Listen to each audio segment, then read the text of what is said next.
Sekarang perkara 87, termohon silakan. Bismillahirrahmanirrahim. KPU Morowali Utara ya. Baik, Oke, terima silakan. kasih. Bismillahirrahmanirrahim. Assalamualaikum warahmatullahi wabarakatuh. Waalaikumsalam.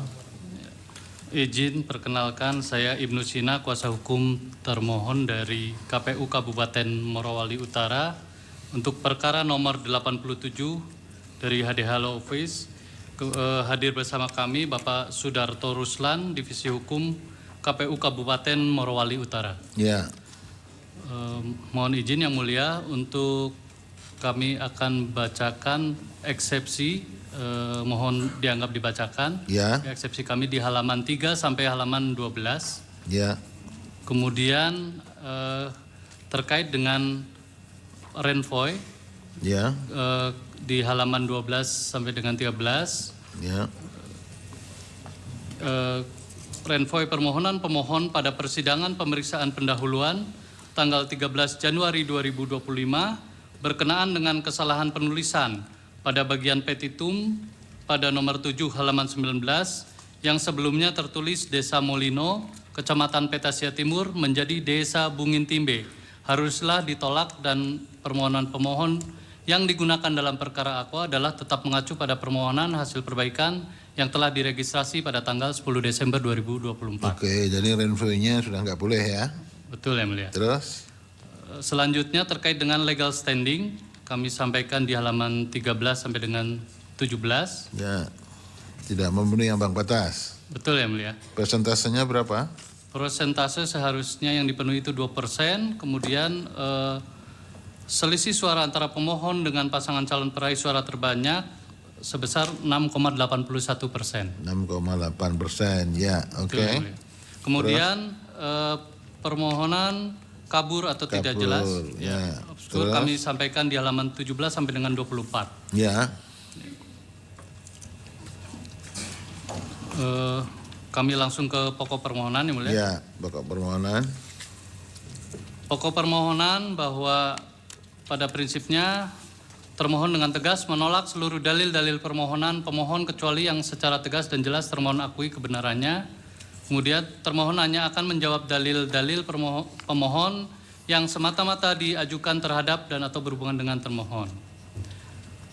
Bahwa dari pokok permohonan pemohon dapat diklasifikasikan menjadi ada 4 poin.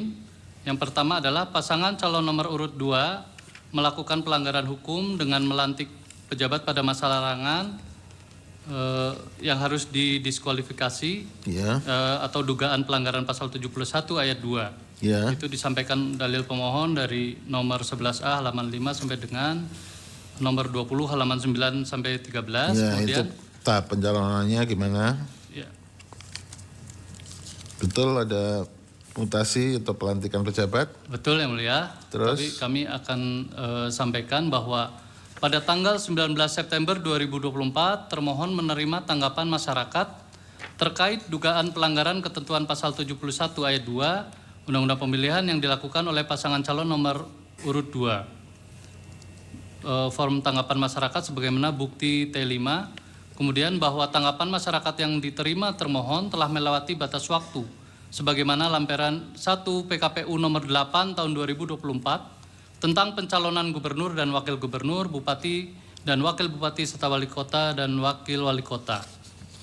Ya. Kemudian selanjutnya termohon melakukan klarifikasi terhadap tanggapan masyarakat tersebut di mana klarifikasi tersebut dihadiri oleh BKP SDM Kabupaten Morowali Utara. Kami sampaikan bukti T6. Ya. Kemudian pelanggaran pasal 71 ayat 2 Undang-Undang Pemilihan didapatkan fakta hukum mengenai pelantikan yang dilakukan oleh pasangan calon nomor urut 2 mendapatkan izin dari Menteri Dalam Negeri. Ada izin. Ada izin dan Ada. telah dijelaskan pula sebagaimana surat Bukti berapa T6. itu? Di dalam sudah. T6. Betul. Ya, terus? Kemudian pemohon melaporkan dugaan tersebut ke Bawaslu Kabupaten Morowali Utara. Yang selanjutnya Bawaslu Morowali Utara memutuskan status laporan tidak ditindaklanjuti karena laporan atau temuan tidak terbukti sebagai pelanggaran pemilihan. Oke. Baik bukti T7. T7. Selanjutnya, pemohon mengajukan gugatan ke PT UN Palu Ya. dengan register perkara nomor 66 dan seterusnya perihal gugatan terhadap surat keputusan nomor 653 tahun 2024 tentang penetapan pasangan calon bupati Ya. dan wakil bupati dan seterusnya. Ya. Kemudian Putusan PT putusan UN-nya PT UN gimana? Palu terhadap gugatan yang diajukan oleh pemohon, aku intinya menyatakan gugatan penggugat tidak diterima. Oke. Kami sampaikan di bukti T8 yang mulia. Oke, jadi syarat pencalonannya masih sah ya. Betul yang mulia. Terus Kemudian terkait dengan dalil yang selebihnya mau dia anggap dibacakan yang mulia. ya, baik. Intinya itu semua itu ya. Poinnya Terus petitum sekarang masih ada Apa terkait yang dengan pelanggaran menggunakan jabatan pada masa tenang yang mulia. ya gimana? Jadi termohon tidak pernah menerima rekomendasi dari Bawaslu terkait dengan dugaan pelanggaran tersebut. Oleh Ya. karenanya pemohon dalil pemohon aku adalah dalil yang tidak berdasarkan Ya hukum itu dan sudah tidak dianggap dibacakan. baik. Ya. Kemudian terkait dengan tidak terdistribusinya cek pemberitahuan KWK. Ini kami sampaikan bahwa dalil pemohon yang pada pokoknya menyatakan terdapat banyak masyarakat yang tidak memberikan hak suaranya karena tidak menerima formulir model C pemberitahuan Tingkat KWK. partisipasinya berapa sih itu? Partisipasi. Ya, berapa tingkat partisipasi?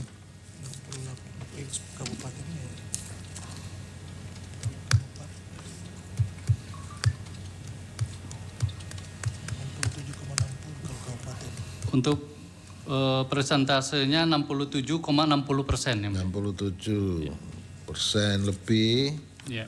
Pada waktu pileg, pilpres berapa? Kurang lebih 86%.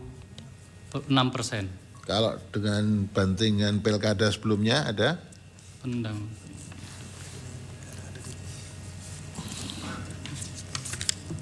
Dibanding pilkada sebelumnya. Ini ada juga di kami sampaikan pada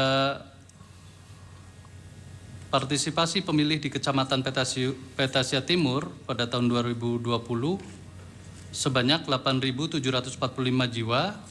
Kemudian pengguna hak pilihnya di 2024 9.478 jiwa.